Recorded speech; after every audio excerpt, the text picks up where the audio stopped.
World pays tribute to legend larger than life Ratan Tata.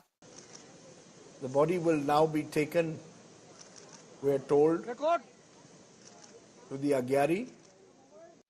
He is no more with us, but he will live due to his compassion and empathy, his kindness, जिसकी आज हर कोई बात कर रहा है. Japan की जो हुकूमत है उन्होंने इन्हें grand cordon of the order of the rising sun के तौर पे दिया. सो उन्होंने बड़ी खिदमत की है इंसानियत की चैरिटी में. उन्होंने बहुत काम किया है चैरिटी के ऊपर रतन टाटा ने. और उन्होंने ये तो नहीं देखा कि कोई हिंदू है, कोई मुस्लिम है, कोई कुछ है, लेकिन इंसानियत की खिदमत उन्होंने सबकी की है, सबकी की है. उसमें मुस्लिम भी शामिल है. कि एक शख्स आता है, वो सारी की सारी जो हिस्ट्री है बना के चला जाता है. These are blessed people. Ratan Tata ने आज 86 साल में दुनिया को अलविदा कहा. पूरे विश्व में दुख जताया जा रहा था, लेकिन भारत में तो दुख की सुनामी आ गई है. रतन टाटा के बारे में पूरी दुनिया की मीडिया में बातें डिस्कस की जा रही है. इसी से पाकिस्तान भी कैसे अछूता रह सकता है. पाकिस्तान के मीडिया में भी रतन टाटा की बहुत ज्यादा तारीफें हो रही. सुई से लेकर एयरलाइन तक कोई कंपनी काम करती है तो वो कंपनी टाटा ग्रुप है. और टाटा ग्रुप को इस मुकाम तक पहुंचाने में अगर किसी का सबसे बड़ा योगदान है तो वो रतन टाटा एक विजनरी लीडर थे. वो हमेशा भारत के बारे में सोचते थे. बचपन से माँ बाप का प्यार ना मिला. उन्होंने पूरा बचपन अपने दादी माँ के साथ बिताया. 1991 जब उनके हाथ में टाटा ग्रुप की कमान आई तब टाटा ग्रुप का रेवेन्यू $10 बिलियन था. और जब उन्होंने 2012 में उन्होंने टाटा ग्रुप की कमान छोड़ी तब टाटा ग्रुप का रेवेन्यू $100 बिलियन से ऊपर जा चुका था. और आज तो टाटा ग्रुप का रेवेन्यू $350 बिलियन के ऊपर है. यानी कि आज की पाकिस्तान के जीडीपी से भी ज्यादा टाटा ग्रुप का रेवेन्यू. पाकिस्तान मीडिया ये सोचने पर मजबूर हुआ है कि रतन टाटा जैसा कोई व्यक्ति पाकिस्तान में जन्म क्यों नहीं लेता. पाकिस्तान में भी बहुत सारे बिजनेसमैन हैं, लेकिन कोई भी बिजनेसमैन अपनी पावर ट्रांसफर करना ही नहीं चाहता. एक छोटी सी पारसी कम्युनिटी में पैदा हुए रतन टाटा पूरे भारत के साथ पूरी दुनिया को रुलाने को मजबूर कर दिया है. आइए देखते हैं और पाकिस्तान मीडिया में रतन टाटा के बारे में क्या क्या बातें डिस्कस की जा रही है. चेयरमैन एमरेटस उनको कहा जाता था. और रतन टाटा वो एक्सपायर्ड और उनकी 86 इयर्स एज थी. इंडस्ट्रियलिस्ट थे, इंडिया के लीडिंग इंडस्ट्रियलिस्ट. मतलब कहा जाता है कि इंडिया की जो सबसे बड़ी वन ऑफ द बिगेस्ट जो कॉन्ग्लोमरेट होता है जो कि 1991 से लेके 2012 तक वो रहे हैं. और उनकी जो खूबी थी वो ये थी कि he was a business leader but with a vision.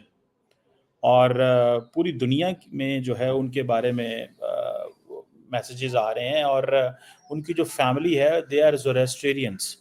और उन्होंने जो टाटा ग्रुप है वो तकरीबन 1937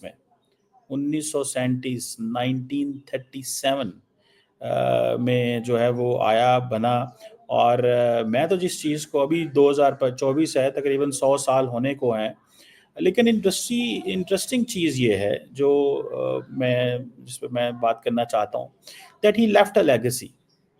पाकिस्तान की अक्सर मैंने देखा है कि पाकिस्तान में जो ग्रुप्स हैं वो बड़े नहीं होते. और वो शायद ग्रुप इसलिए बड़े नहीं होते कि जो हमारे बिजनेसमैन हैं वो बोर्ड्स नहीं बनाते. वो बोर्ड्स बनाने से मुराद ये है कि वो उस तरह चीज़ें नहीं करते जिस तरह शायद करनी चाहिए. शायद मुझे जो याद आता है या जो मुझे जो समझ आता है कि बोर्ड्स बनाने से मुराद ये है कि पावर्स डेलीगेट नहीं करते. जब तक आप पावर्स डेलीगेट नहीं करेंगे तब तक चीज़ें कैसे बेहतर होंगी. अब एक ग्रुप बना 1937 में, ठीक है जी, इंडिया के अंदर टाटा ग्रुप. और इन्होंने तकरीबन 1962 में जो कंपनी ज्वाइन की, 5वें चेयरमैन थे 1991 के अंदर. और कहा जाता है कि 22 साल जो चेयरमैन रहे, जो ग्रुप की जो सेल है वो 7-fold इंक्रीज हुई एंड रीच टू $5.8 बिलियन. उस वक्त की बात कर रहा हूँ. ये वही दौर है जब India free market economy, liberal economy का हिस्सा बन रहा था और इंडिया की जो इंडस्ट्री है वो बड़ी तरक्की कर रही थी. और भले यूरोपियन स्टील मेकर्स हों या अमेरिकन्स हों, सबके साथ वो काम कर रहे थे। और इन्होंने बड़ी बड़ी लंबी स्टोरीज डील्स की। जैगुआर की जो लैंड रोवर है उसके हवाले से, जो ब्रिटिश लग्जरी ऑटो मेकर है। इसी तरह एक कार है जिसे बोलते हैं नैनो कार, ये टाटा ग्रुप ने बनानी शुरू की 2009 के अंदर। कहा जाता है कि दुनिया की अफोर्डेबल तरीन कार थी, ठीक है, जिसकी कीमत सिर्फ $2500। $2500 तो कोई कार की कीमत नहीं है, थोड़े से पैसे हैं। आज भी पाकिस्तान में 2500 जो है वो 7.5 लाख रुपया होगा। तो मेरा नहीं ख्याल पाकिस्तान में $7.5 में 7.5 लाख में आपको को कार मिलती होगी। 2023-24 यानी पिछले साल का ही जो इसका रेवेन्यू है, टाटा ग्रुप की कंपनियों का रेवेन्यू बता रहा हूं मैं, टोटल उसका साइज नहीं बता रहा हूं, वो $150 बिलियन है।